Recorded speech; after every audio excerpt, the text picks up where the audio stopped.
Hello students, तो आज हम एक टॉपिक डिस्कस करने जा रहे हैं दैट इज़ आपका principle of inheritance and variation chapter में आपका एक टॉपिक रहता है that is the chromosomal disorders. अभी देखिए क्रोमोसोमल डिसऑर्डर्स की यदि हम बात करें देन उसमें हमारे जो सिलेबस में रहता है दैट इज़ द एन्यूप्लॉइडी। और आज के इस लेक्चर में एन्यूप्लॉइडी में आपके सिलेबस में बच्चा जितने भी क्रोमोसोमल डिसऑर्डर्स हैं उन्हें मैं कोशिश करूंगी कि इस छोटे से लेक्चर में कंप्लीट कर सकूं। सबसे पहले you need to know about the difference between Mendelian disorders and chromosomal disorders. तो आपको मालूम होना चाहिए कि मेंडेलियन डिसऑर्डर्स में एंड क्रोमोसोमल डिसऑर्डर्स में क्या डिफरेंस रहता है, ठीक है, क्योंकि हम जानते हैं हमारा ये जो एन्यूप्लॉइडी है that comes under the chromosomal disorders. और मेंडेलियन डिसऑर्डर्स इवन मैंने लास्ट लेक्चर में भी डिस्कस किया था। तो देखिए एक तरफ बच्चा आपके आ जाते हैं मेंडेलियन डिसऑर्डर, तो दूसरी तरफ आपके आ जाते हैं क्रोमोसोमल डिसऑर्डर्स। अभी मेंडेलियन डिसऑर्डर्स की यदि हम बात करें देन मेंडेलियन डिसऑर्डर में बच्चा बेसिकली होगा क्या, आपका वो जो डिसऑर्डर होगा वो किसी एक सिंगल जीन में म्यूटेशन की वजह से होगा।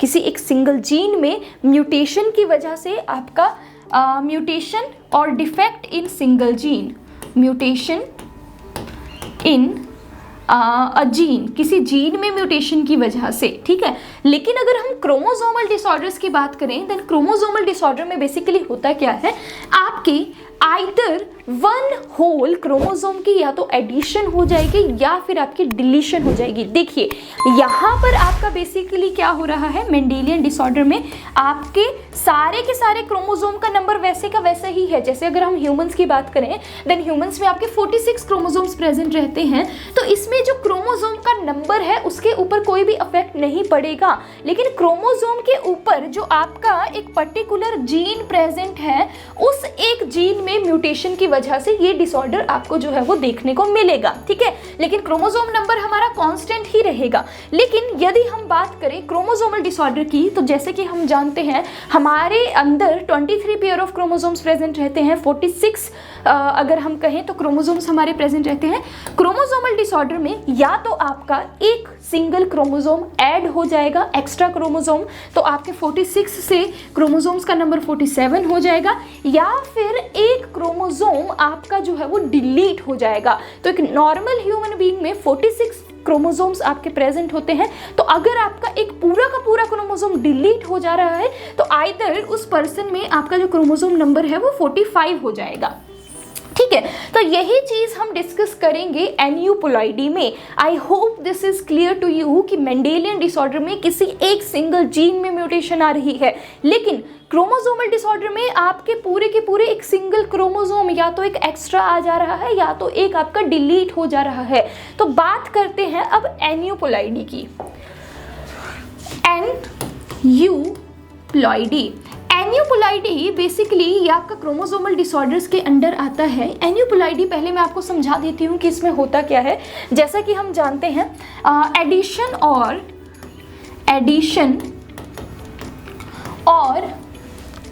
Deletion of one chromosome, addition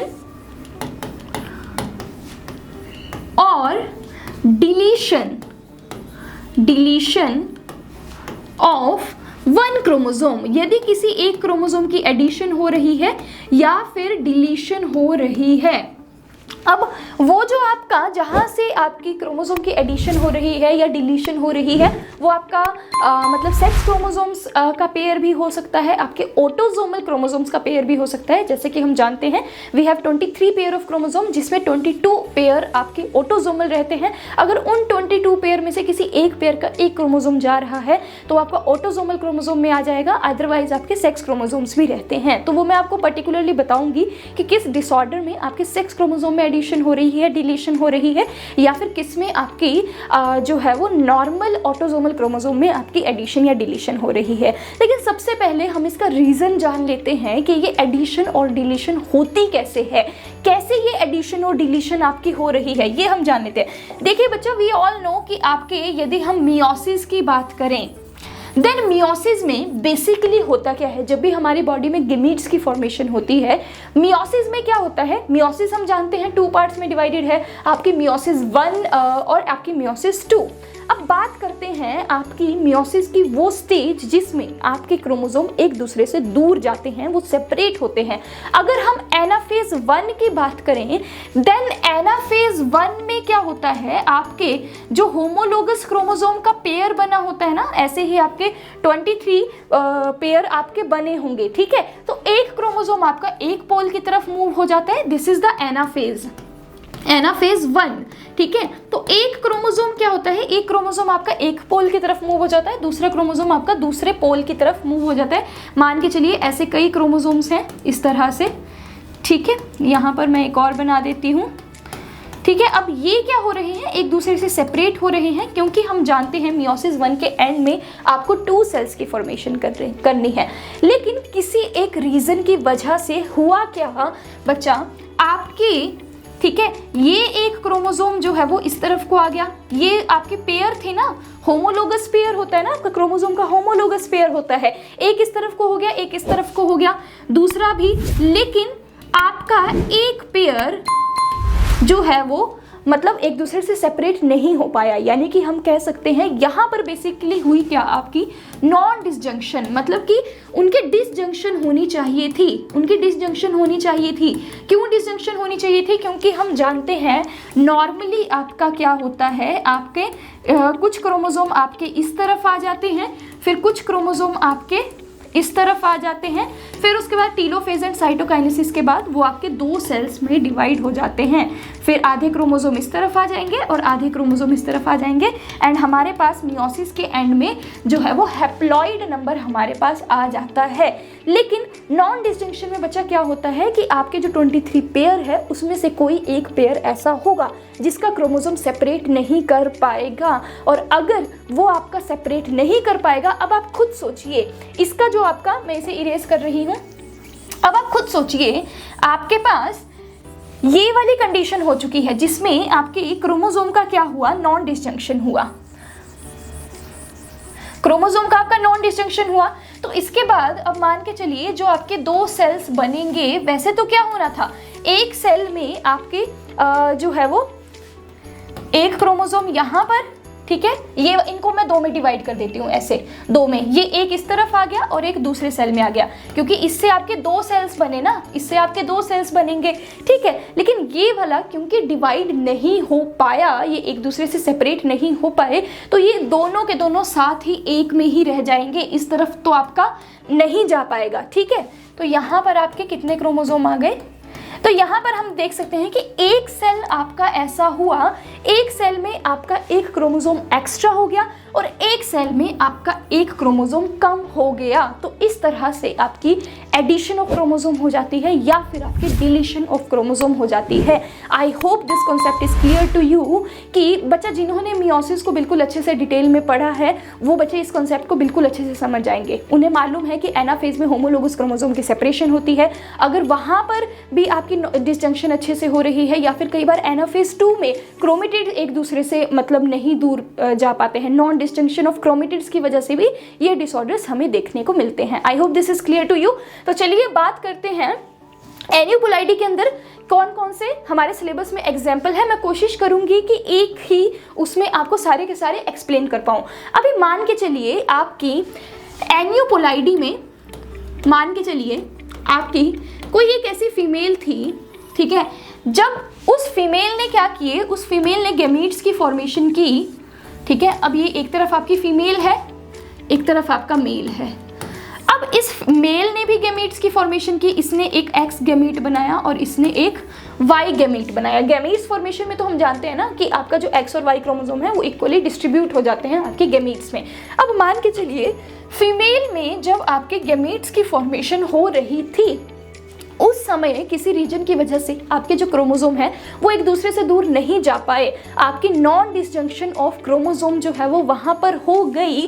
तो उससे हुआ क्या, एक तरफ आपके डबल एक्स क्रोमोसोम आ गए और एक तरफ आपका एक भी एक्स क्रोमोसोम नहीं आ पाया। एक भी एक्स क्रोमोसोम आपके पास नहीं आ पाया। तो इस गैमीट के पास डबल क्रोमोसोम आ चुके हैं और यहाँ पर देखिए ये आपका n है, ये आपका n है, लेकिन ये आपका क्या हो गया n+1 हो गया और ये आपका क्या हो गया n-1 कंडीशन ये हमारे पास हो गई। अब फर्दर जब इनका मान के चलिए फ्यूजन होगा, तो फ्यूजन जैसे मान के चलिए अगर आपका,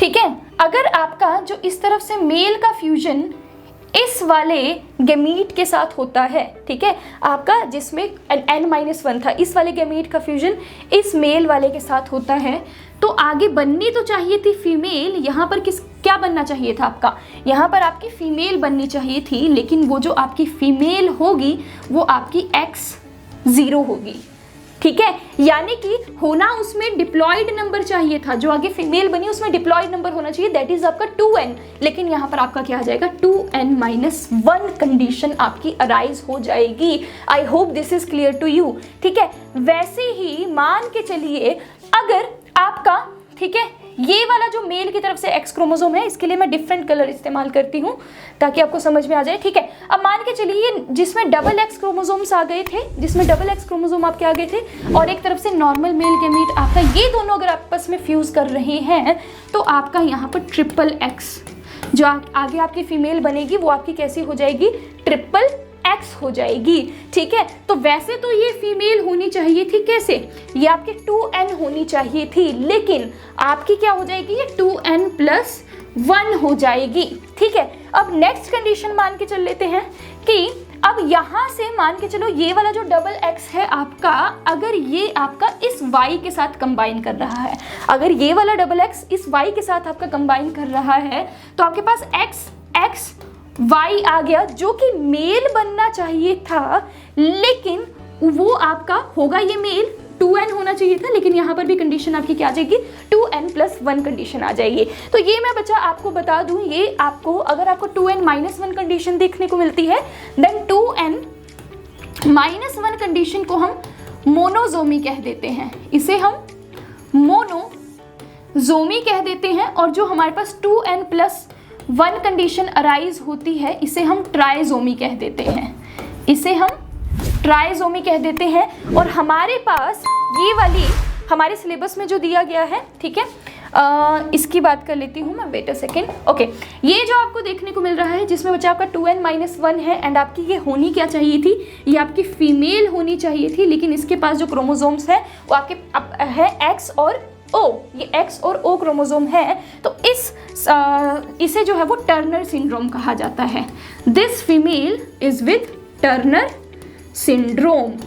तो टर्नर सिंड्रोम में होगा क्या, होगी वो फीमेल ही, लेकिन एक एक्स क्रोमोसोम कम होने की वजह से उसकी जो हम कह सकते हैं ओवरीज जो है वो रिड्यूस्ड होगी, और मतलब फेमिनिन कैरेक्टरिस्टिक उसके बहुत ही कम होंगे, and that female will be the sterile. तो ये आपका हुआ Turner syndrome. On the other hand अगर हम यहाँ पर देखें जहाँ पर हमें ट्राइजोमी देखने को मिल रही है, जहाँ पर ये आपका क्या होना चाहिए था, that was suppose to be male, होगा तो ये मेल ही, but male with the Klinefelter syndrome.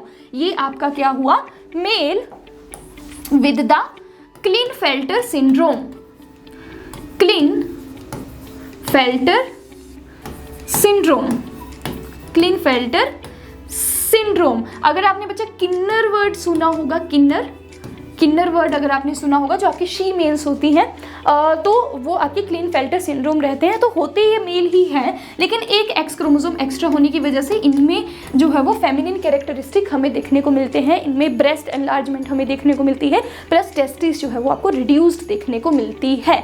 I hope this thing is clear to you. So this was all about your chromosomal disorders. बाकी फिर हम नेक्स्ट वीडियोज़ में continue करेंगे, तब तक के लिए जय हिंद, जय भारत।